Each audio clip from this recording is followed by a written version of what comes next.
É inegável o poderio do Vaticano, já que durante séculos a Igreja Católica deu as cartas no mundo.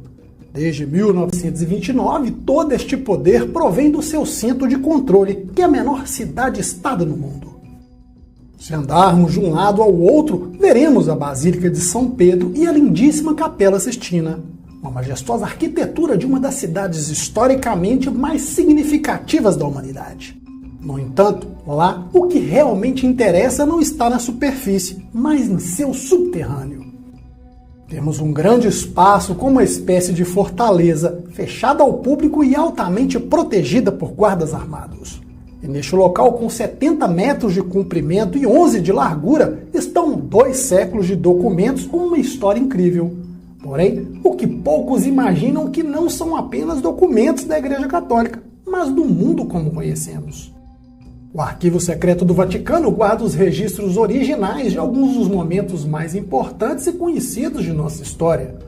No entanto, há grupos que dizem que isso não é tudo que está escondido lá.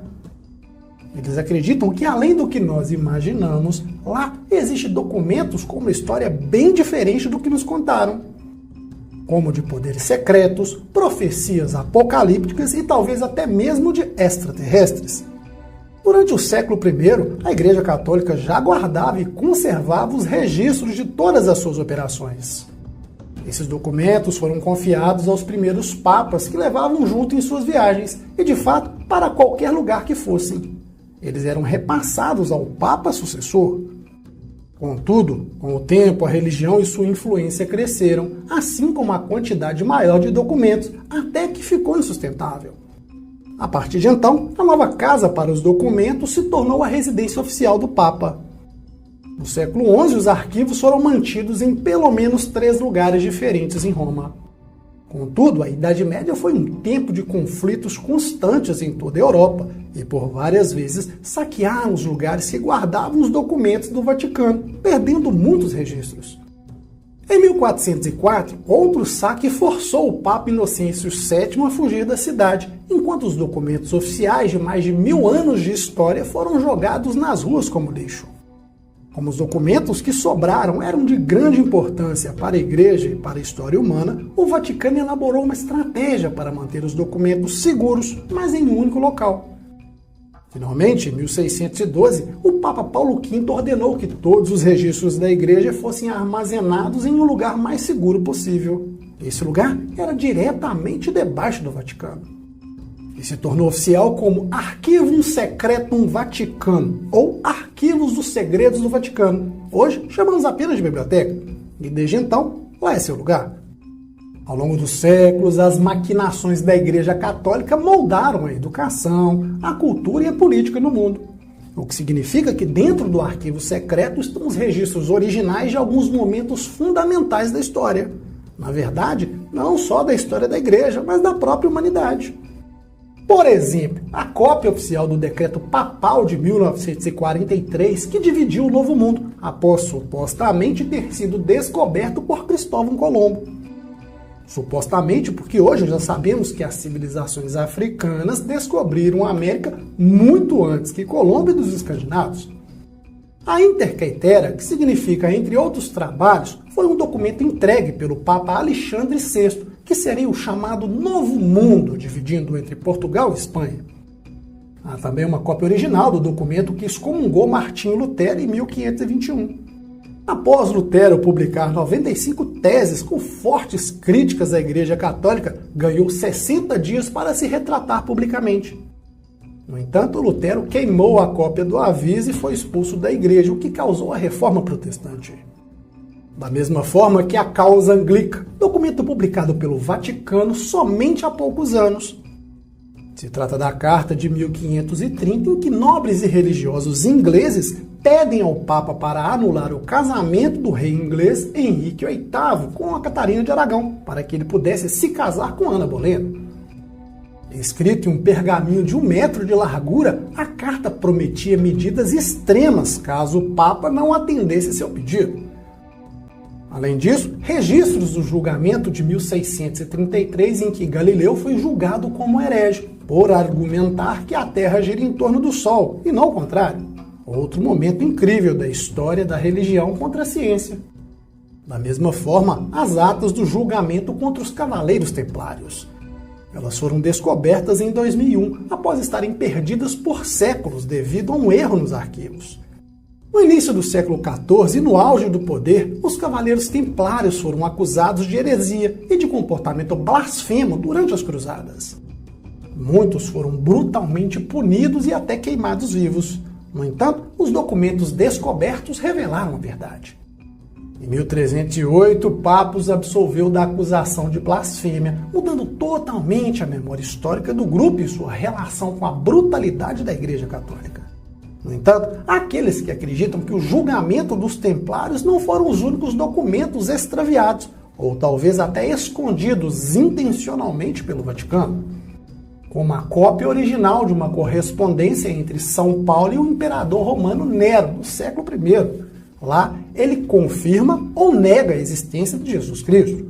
Muitos se perguntaram se a carta era mais uma evidência da existência de Jesus, por qual razão manter em segredo? Também há estudiosos que juraram de pé juntos que o Vaticano esconde a cruz que Jesus foi crucificado, a coroa de espinhos que usou, o Santo Graal, a Arca da Aliança e uma coleção de grandes artefatos históricos que nos disseram que se perderam para sempre. Então, chegamos a um ponto principal, o que gera uma pergunta. O que realmente sabemos o que está no arquivo secreto do Vaticano? Somente o que já foi confirmado pelo próprio Vaticano em si já é mais do que incrível. Um tesouro monumental do mundo. No entanto, mais interessante que a história oficial, sem dúvida, são as especulações ou conspirações que cercam tudo sobre o arquivo secreto do Vaticano. Os céticos dizem que o arquivo secreto não é o que parece, ou seja, existe algo a mais que o Vaticano não estaria disposto a admitir oficialmente.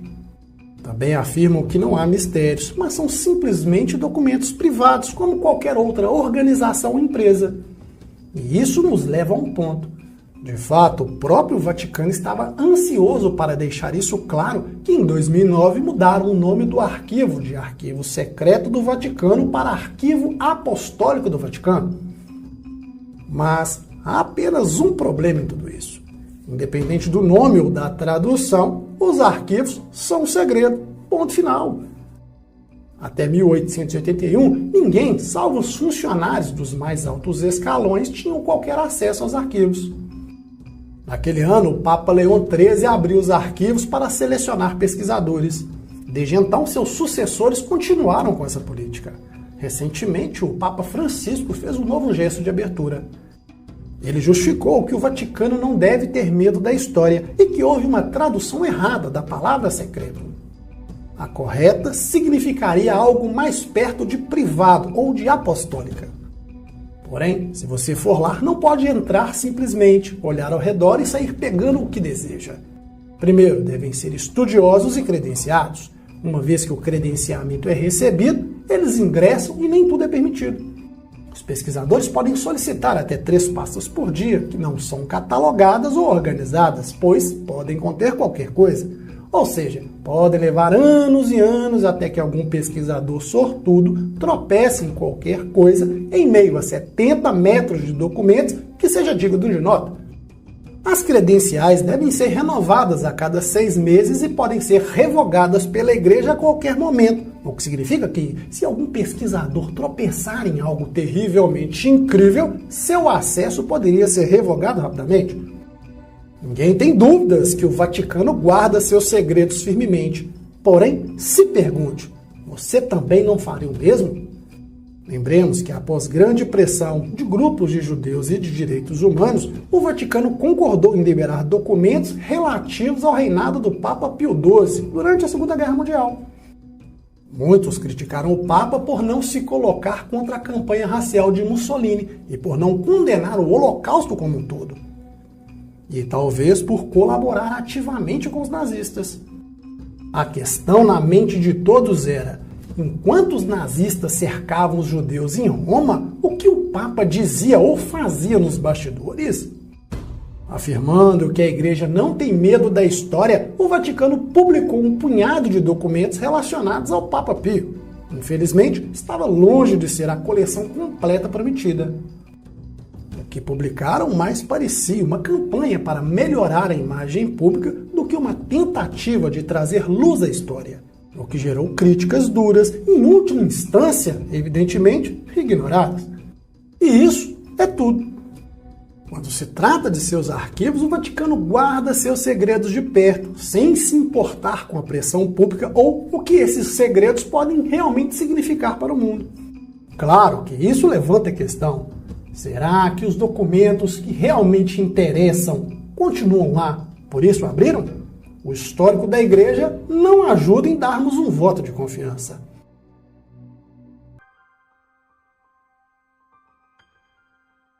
Em 1750, arqueólogos descobriram um misterioso livro nas profundezas da tumba de Salomão em Jerusalém. Nele estava escrito que era do ano de 1522, porém, quem examinou não acreditou. Para eles era uma cópia de uma fonte mais antiga, algo por volta de 1200, ou talvez uma fonte oral muito mais antiga que isso. Contudo, o que realmente chocou a todos não era a data do livro, mas seu conteúdo. Em seu conteúdo havia instruções sobre como fazer talismãs mágicos, amuletos, lançar feitiços mágicos e convocar demônios. O livro descreve como convocar demônios com rituais, círculos mágicos, sacrifícios de um bebê cordeiro e até a forma de realizar pactos com o diabo. Misteriosamente, o autor do livro foi supostamente atribuído a Honorius dos Ladrões. Se trata de uma figura apócrifa que se dizia possuída pelo diabo. O misterioso livro foi chamado de O Grande Grimório. Grimórios é uma palavra para um livro didático sobre o ocultismo que ganhou popularidade na França no século XVIII. Se dizia que esse era o mais poderoso de todos os grimórios e, por isso, se espalhou pelas colônias francesas, pelo país até chegar no mundo. Ali, o Grande Grimório passou a ser chamado de Le Dragon Rouge, o Dragão Vermelho.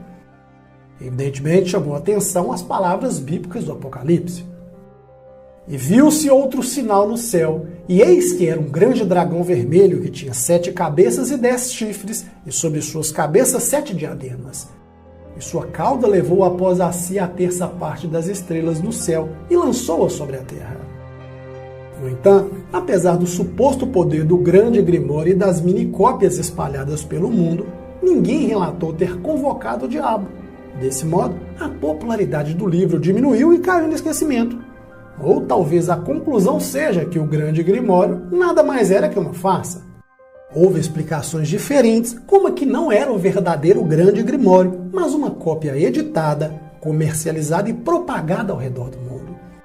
Seu verdadeiro poder foi censurado e em algum lugar estaria a cópia original inalterada. No entanto, não seria algum lugar, mas o lugar onde tudo que eram segredos desta natureza sempre ficava. Em algum lugar do imenso arquivo secreto do Vaticano.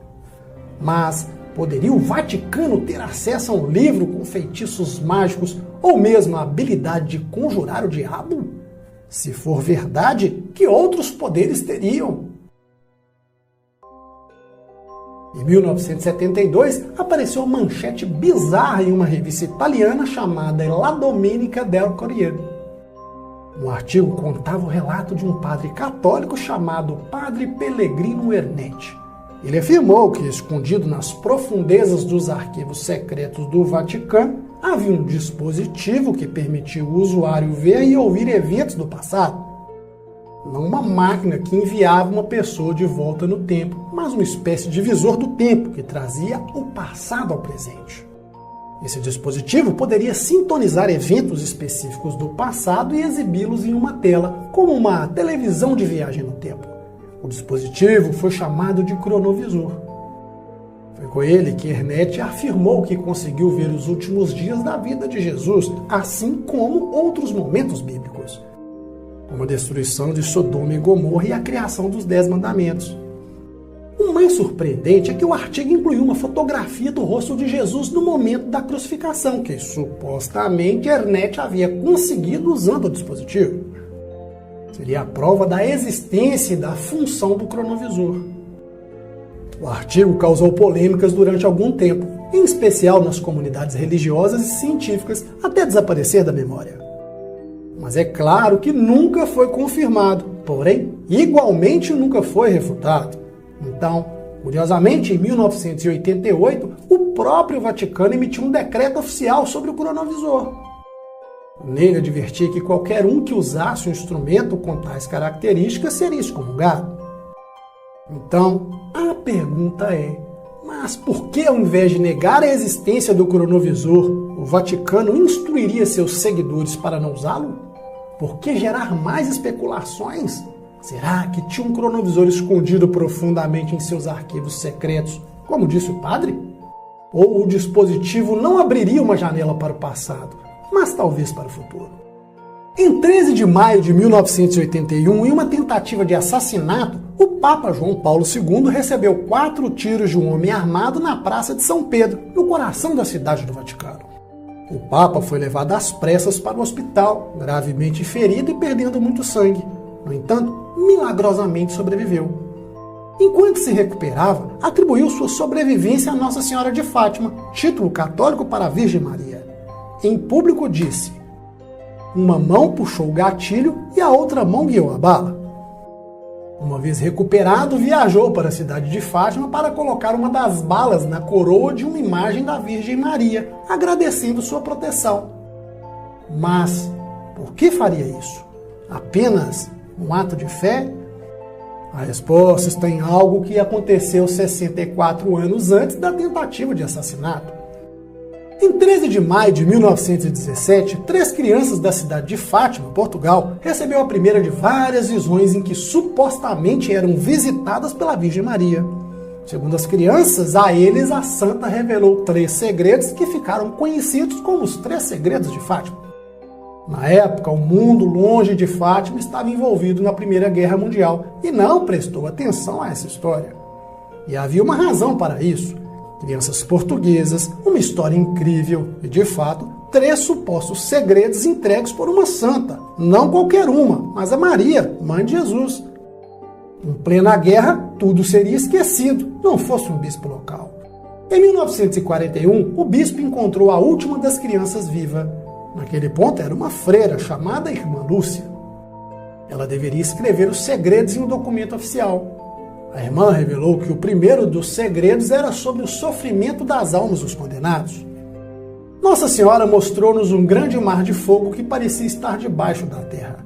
Mergulhados nesse fogo, os demônios e as almas, como se fossem brasas transparentes e negras ou bronzeadas com uma forma humana, que flutuavam no incêndio levadas pelas chamas que delas mesmas saíam, juntamente com nuvens de fumo, caindo para todos os lados, semelhante ao cair das fagulhas em os grandes incêndios, sem peso nem equilíbrio, entre gritos e gemidos de dor e desespero que horrorizava e fazia estremecer de pavor.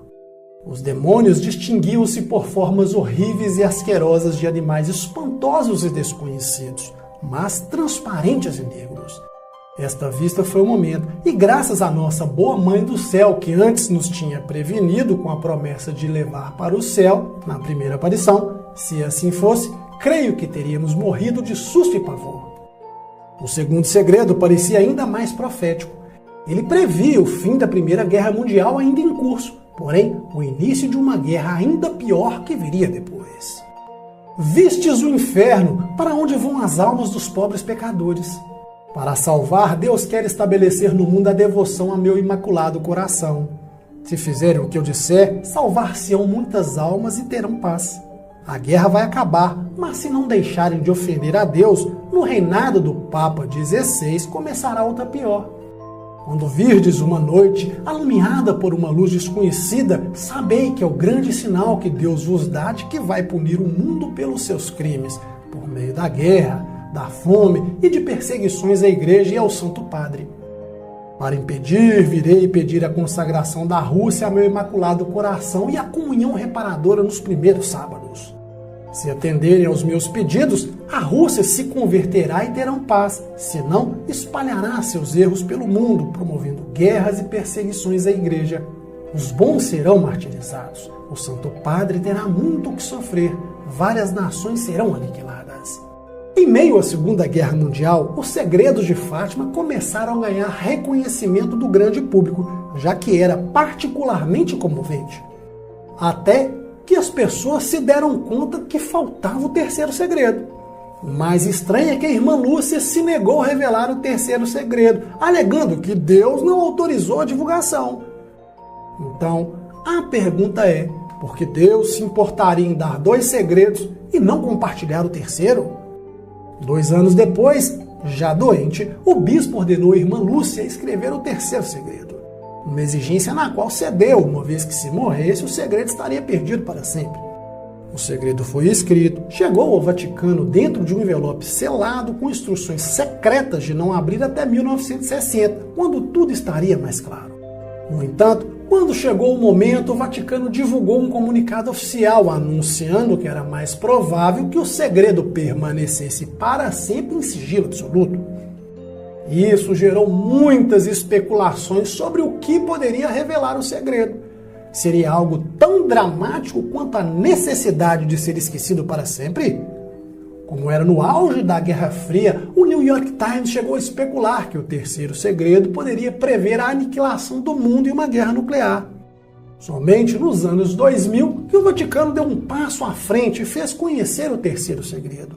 Falava de um bispo vestido de branco assassinado por um grupo de soldados que dispararam balas e flechas. E da mesma forma, um após o outro, os demais bispos, padres, religiosos e religiosas e várias pessoas leigas de diferentes classificações e posições.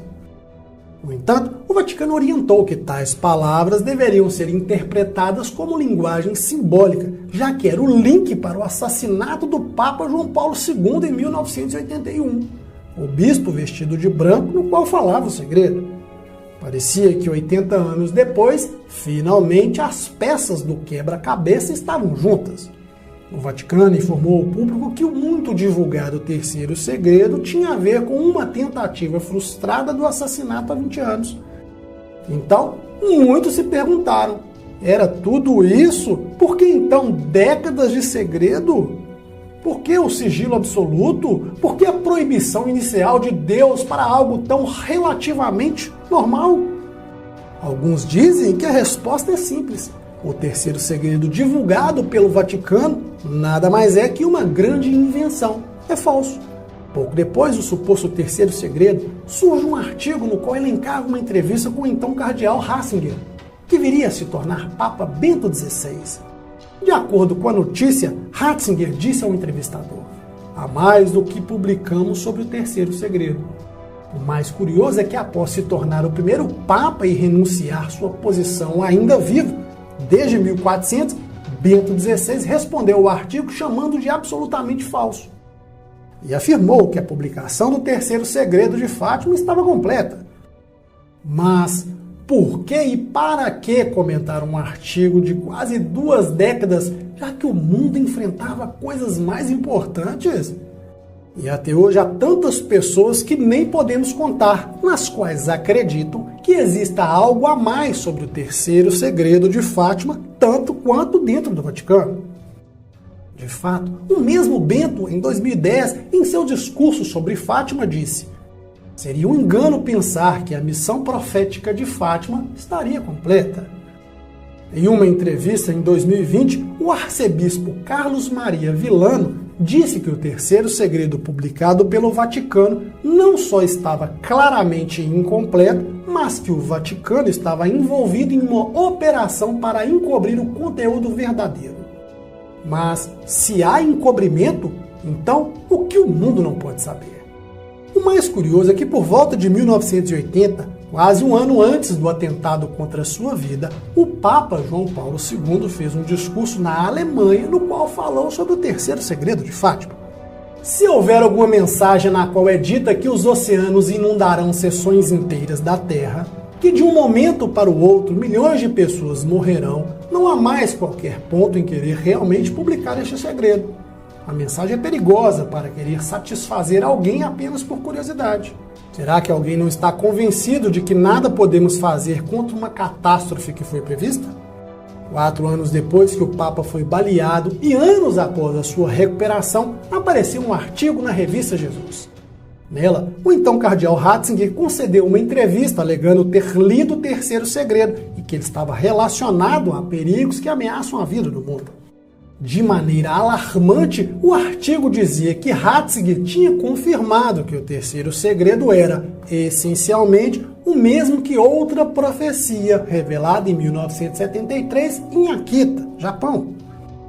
Lá, a Virgem Maria supostamente apareceu para uma freira e entregou uma mensagem impressionante. Se os homens não se arrependerem e melhorarem, o Pai irá infligir uma terrível punição a toda a humanidade. Será uma punição maior do que o dilúvio, tal como nunca se viu antes. O fogo irá cair do céu e vai eliminar uma grande parte da humanidade. Os bons e assim como os maus, sem poupar nem sacerdotes nem fiéis. Os sobreviventes irão ver-se tão desolados que irão invejar os mortos. Mas será que o terceiro segredo de Fátima não era sobre o assassinato de um papa, mas sobre o fim do mundo? Talvez um tipo de apocalipse? E poderia o Vaticano estar escondendo este segredo até hoje para evitar um pânico global? Seriam questões filosóficas muito pesadas que deveríamos enfrentar. Como, por exemplo, você gostaria de saber a data de sua própria morte? Ou o que você faria se fosse seu último dia na Terra? Ou simplesmente, se todos nós vamos morrer, não deveria o Vaticano nos dizer? E o pior, se não nos contariam sobre o fim do mundo, o que mais nos contam? Em 1988, surgiram notícias alegando que encontraram crânios alongados com aparência claramente extraterrestre, porém, durante a restauração da Biblioteca do Vaticano. Foram inúmeras especulações e como o Vaticano sempre escondeu tudo, não seria loucura pensar que agora estava escondendo evidências de extraterrestres. E muitos pensavam exatamente assim. Talvez um casamento entre Vaticano e extraterrestres seja algo muito longe ou muito inconveniente para pensar, exceto que o próprio Vaticano em si não tem vínculos com alienígenas. Considere as palavras do cardeal Conrad Balbucci, um alto funcionário do Vaticano desde 1960. Amigo íntimo de muitos papas, em 1988, instruiu seguidores a se lembrarem de um parágrafo do Novo Testamento. Nele, o Santo Paulo se refere a Cristo como o Rei do Universo, e não apenas como o Rei do Mundo. Isso significa que todos os seres no universo, incluindo alienígenas, são filhos de Deus? O que Balbucci sabia sobre o universo que nem imaginamos? Em 2009, o Vaticano realizou a primeira Conferência Internacional de Astrobiologia. Lá, reuniu cientistas de todo o mundo e astrônomos do Vaticano para discutir vida extraterrestre. Talvez isso explique as palavras do lendário astronauta americano Gordon Cooper, uma das 7 pessoas originais enviadas para o espaço pelos Estados Unidos. Você quer saber sobre UFOs e homenzinhos verdes? Contatem o Vaticano. Na verdade, até mesmo o atual Papa Francisco declarou publicamente que estaria disposto a batizar alienígenas, perguntando retoricamente: quem somos nós para fechar as portas? De fato, longe de fechar as portas, o Vaticano busca livremente abri-las, mas de outra forma. Em Tucson, Arizona, o Vaticano trabalha com governos mundiais para vasculhar o espaço em busca de sinais de vida extraterrestre, usando os mais poderosos telescópios da Terra. Sim, o Vaticano está procurando por alienígenas. Mas o que eles sabem que nós não sabemos? Bem, seja como for, com certeza o que tiverem, sabemos onde estará, em seus locais secretos e inalcançáveis.